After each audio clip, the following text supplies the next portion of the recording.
welcome to Alan's Italy, show number 143. We will focus on an area of Italy that I have never been to. It is the area of Puglia, which is located in the very southeastern portion of Italy, right at the heel of the boot, so to speak. You are now looking at a visual image of the map with the area of Puglia indicated on it. I've given you all of Italy, plus some parts of Europe, so you could really see exactly how big that area is in relation to everything else. We're going to focus on a lot of towns, actually 10 towns. 9 of those towns are in Puglia, and one of the towns, Matera, is in Basilicata, which is just to the west of Puglia. And you can see right now a list of all the towns that we're going to focus on. So, you might be saying, oh, how could you focus on an area that you have never been to? So, I have with me on the show my friend Ken, who with his partner, his husband, Alan, went to this region of Italy. They have traveled to Italy.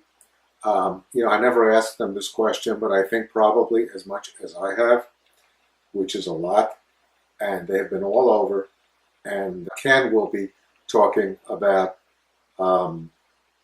their trip and all the places they went to. They took some wonderful photographs we'll be showing you.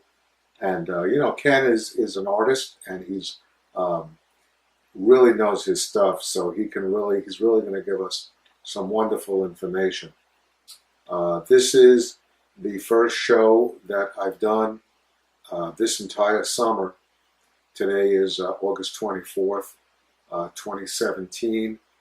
And, I've just, we had a trip planned that we canceled at the end of May, beginning of June. And a lot of material that I was supposed to have brought home, I did not. So I kind of found myself without that much material. And if I wanted to do something, I'd probably have to really try very hard to come up with a plan. And I just wasn't in the mood to do that. So this is the first show that I've done in a really long time. And I hope I could get back to it. I start working very soon at the college that I work at. So it could be difficult, but I will see. Anyway, this is the show that we're going to be doing. Just one other thing. We are approaching on YouTube 50,000 views, so that's pretty amazing. We've been going now with the show for 5.5 years, and so it's been on YouTube for 5.5 years. That 50,000 is over the course of a pretty long time. Also, my blog has recently went over 13,000 reads on various posts that I have, and I have a lot of posts. So, I'm gratified. I got an email recently about somebody who liked the show we did on the Jewish experience in Florence. So that was, very nice. And I like to hear from people. So if you get this and would like to, you could send a message right through YouTube, or you could send it to my email address, alansitaly@gmail.com. Okay, so here we go. This is going to be the show, and then at the end, I'll wrap it up and give you some idea as to what I might be doing in the future. So I hope you enjoy it.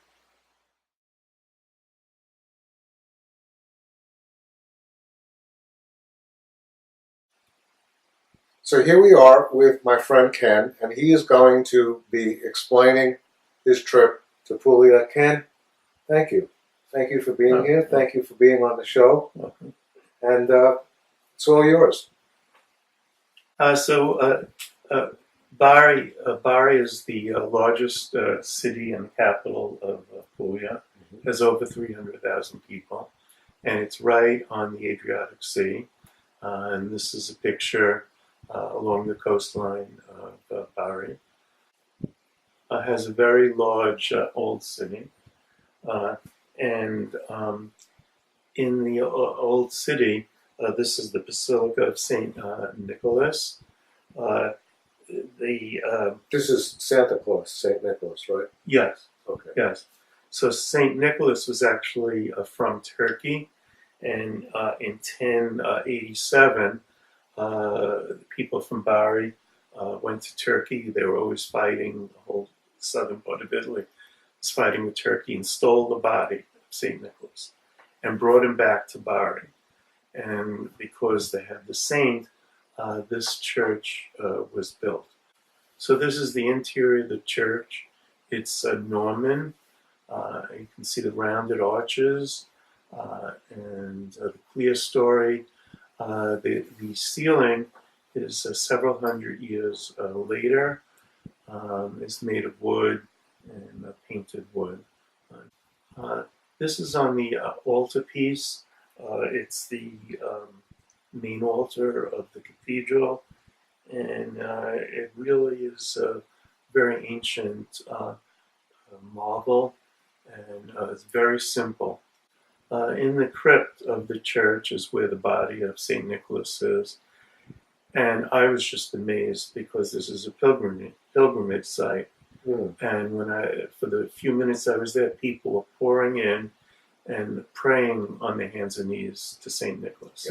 It was kind of common in Italy to get a body like, I remember St. Mark. Yes, it's Was the same. brought, It's right? the They same. stole the body Right. and brought him, and that became Yeah. the patron saint Yeah. of Venice. So Right. it's similar to that. So this is Yeah. St. Nicholas. Right, exactly. I don't know, maybe they were all praying for Christmas presents. I'm not sure. Okay. Okay.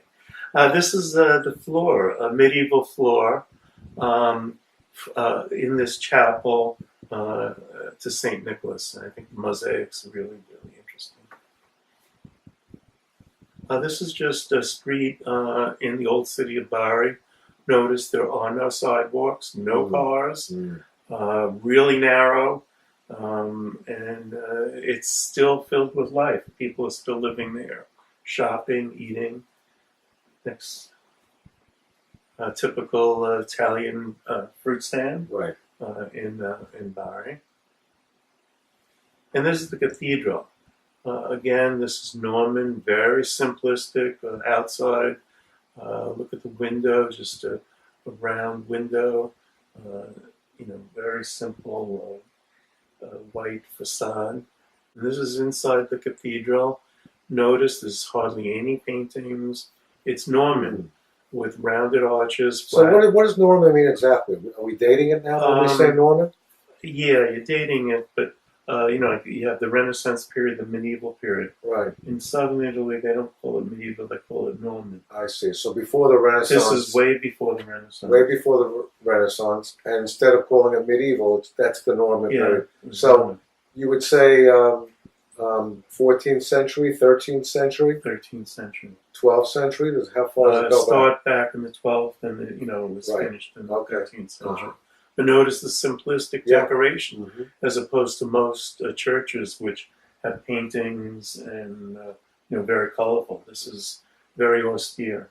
Now that we see this the elaborate churches in the Renaissance in Right. Florence. Right. Are there more elaborate churches Yes. in the southern part of Italy Yes. as well?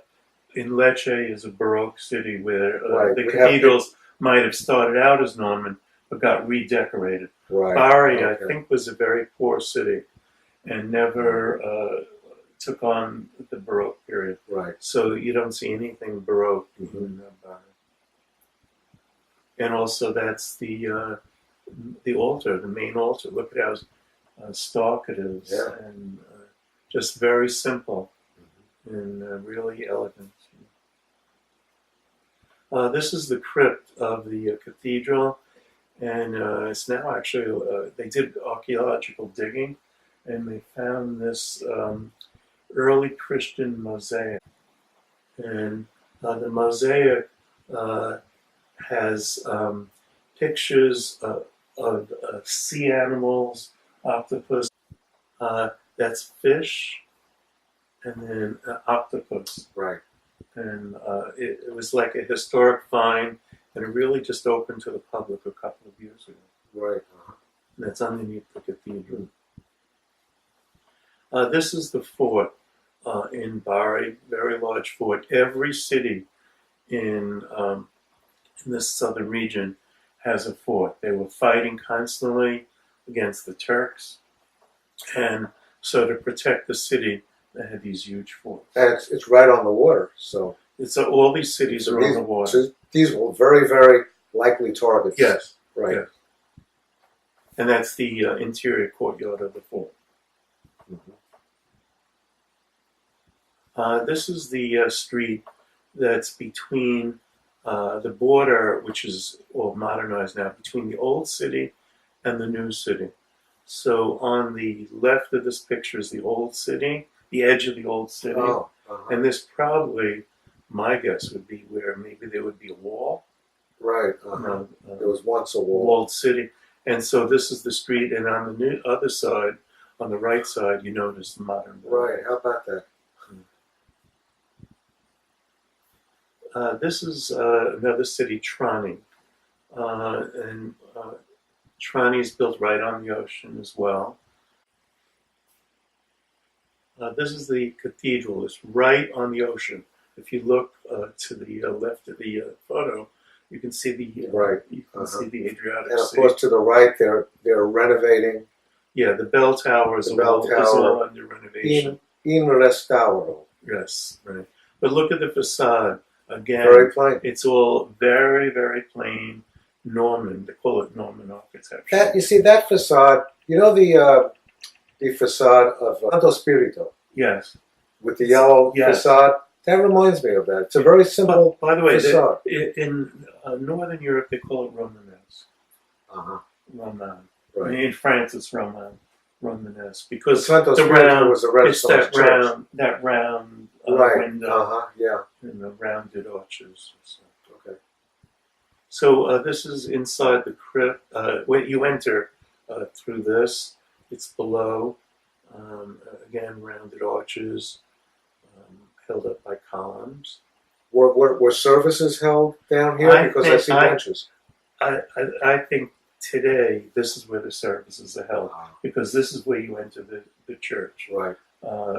You have to go up these strange curving interior staircases to get to the main cathedral.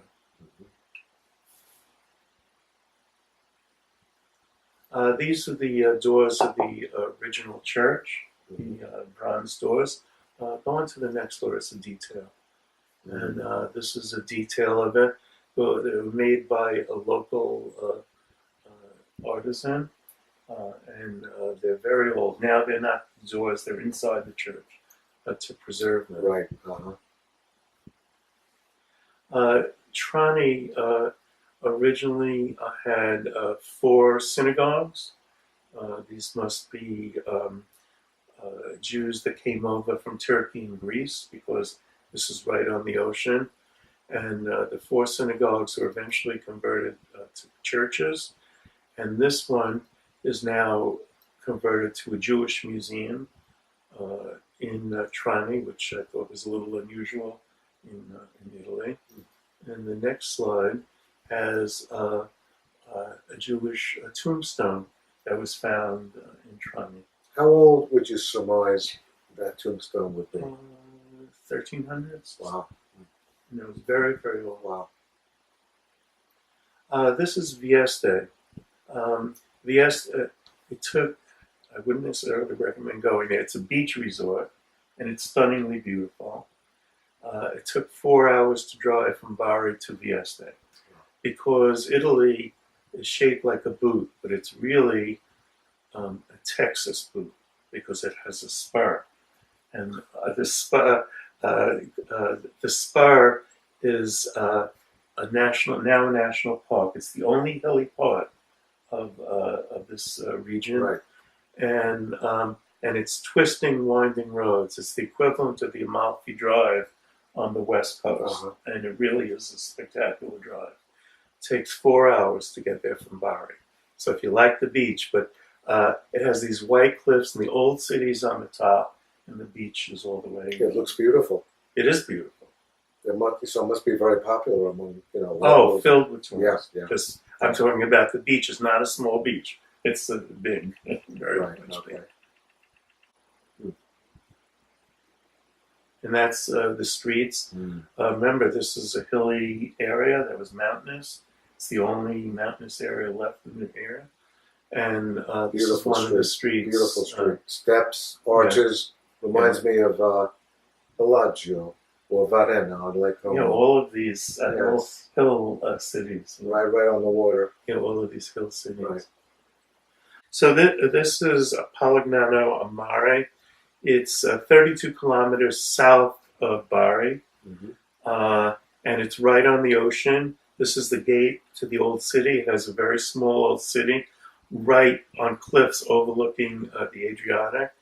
If I was going to this tour again, I would stay in Polignano a Mare and do day trips to all these other cities really? rather than Because of its central location? Because it's within an hour or an hour and 15 minutes, you can get almost every city.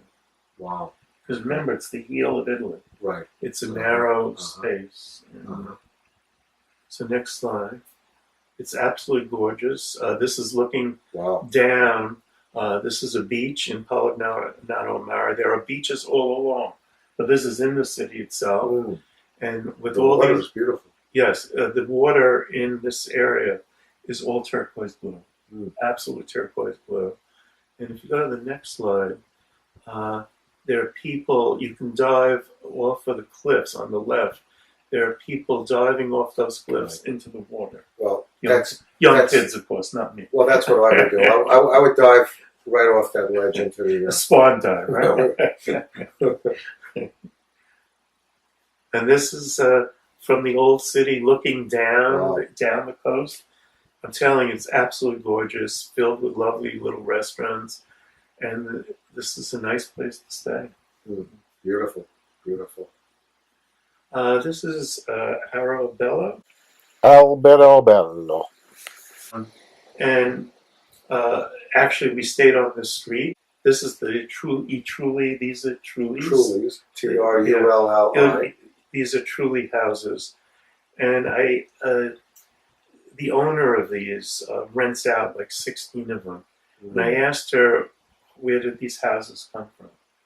And they were originally built in the 1300s by Africans who came over from Africa and sort of reproduced the houses that they had in Africa. And on the outside, they looked very small, but actually each one could hold easily a family of 4. We have some interior pictures. So this is an interior. It's all been redone. The ceilings are very high, and here they put a bunk bed in.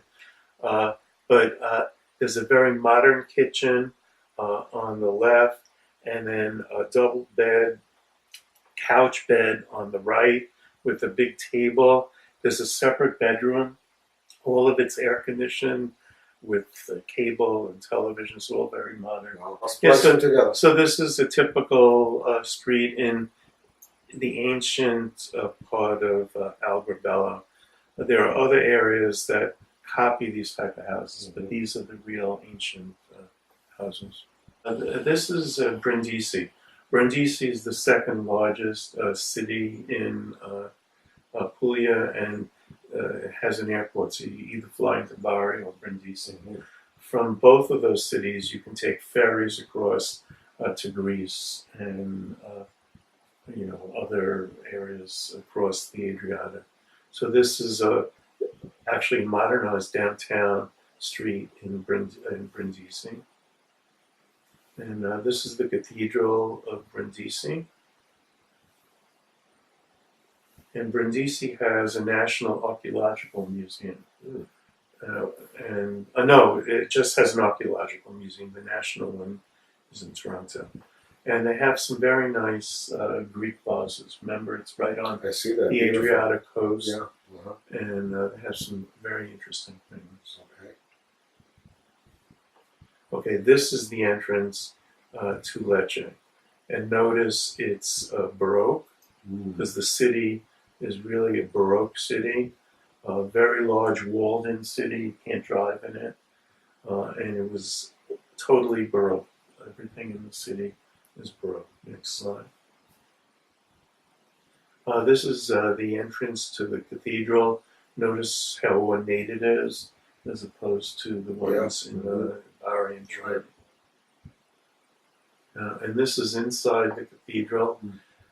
You can see the Norman, the rounded arches, and the clerestory, and the flat ceiling, but it's all been redone with Baroque style with paintings and a new mosaic floor.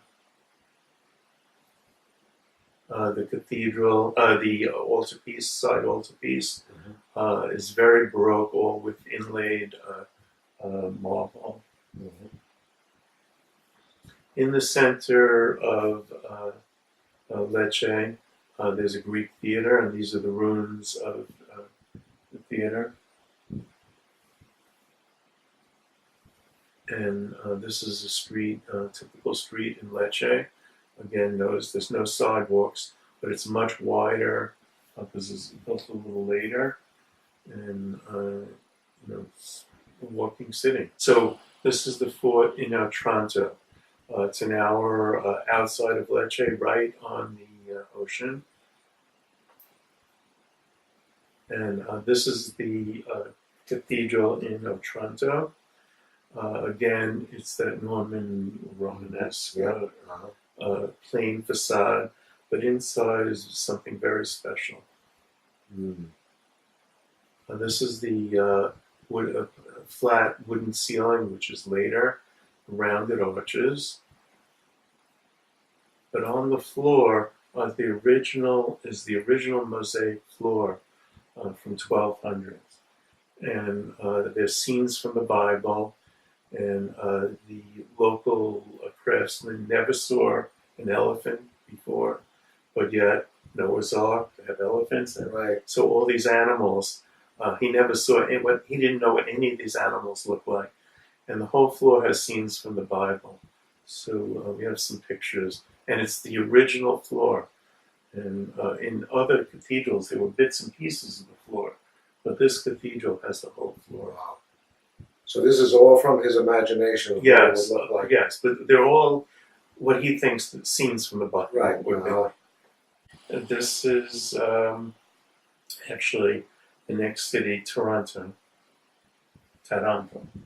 T-A-R. Yes. A-N-T-O. Yes. Taranto. And Taranto is the second city in Italy to build their ships. La Spezia is in the north, and Taranto is in the south. It's an industrial city, and it's also, I think, the largest steel mill in Italy. And this one has the National Archaeological Museum, which is really first-rate museum to look at Greek art. And this is a Greek vase. The Olympics. Wow. The Greek Olympics from... Yes, ancient Greek. I mean, those are Greek vases from ancient Greece. Wow.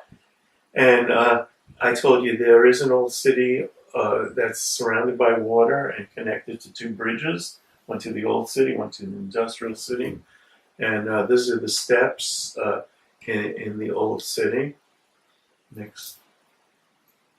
And this is the facade of the cathedral. Notice there's some decoration on it, so that, there's a Baroque influence. And this is a side altar. The main church is really a Norman, but on the right side there's a chapel, which was totally done in Baroque, all inlaid stone and colors all over the place. And this is the fort. This fort in Toronto is actually now headquarters for the Italian Navy, and they give guided tours, free guided tours, every hour on the hour. And this is inside the fort. Okay. Remember, they're all fighting off the Turks. And this is Matera. Matera, the ancient city was built of tufa stone. And the new city, we're on the top looking down at the old city. And it was a very poor city, and this is not in, this is in a different region. This is right on the border, but it's in Basilicata. Wow. So it's a different province. And I think a third of Matera at the turn of the 19th century into the 20th century left Matera for the United States. So it's basically an abandoned city, and now it's a UNESCO preserved city and the most touristed city in Basilicata. I've heard of it. This is the facade of the cathedral. Again, it's that Norman Stark sign. And this is a street in Matera. That's it. And that's it. Ken, thank you very much. Oh, you're welcome. So that's the show, and I hope you enjoyed getting a look at that region of Italy that I've never covered and I've never gone to. And it's possible I will get there someday, but you can't count on these things. So that's it. So in the future, I have a few ideas, and when you have 20,000 photographs and you've been to Italy 24 times, you can always come up with something that's a little bit different from what you've done before. So what I need to do is to really get creative the way I once was and come up with something unique. Now, I once said to somebody that one of the things that I can do when I run out of shows is simply pick a museum and take people on a tour of the museum. I've been to, just about every museum in Florence and many museums in Rome and other places throughout Italy that I've never really gone into great detail. So that's a possibility. So I'm not really sure where we go from here, but I'm certainly glad that I did this finally, show number 143. And I hope you enjoyed it. And I hope to see you again real soon. Until then, buonanotte e buona fortuna.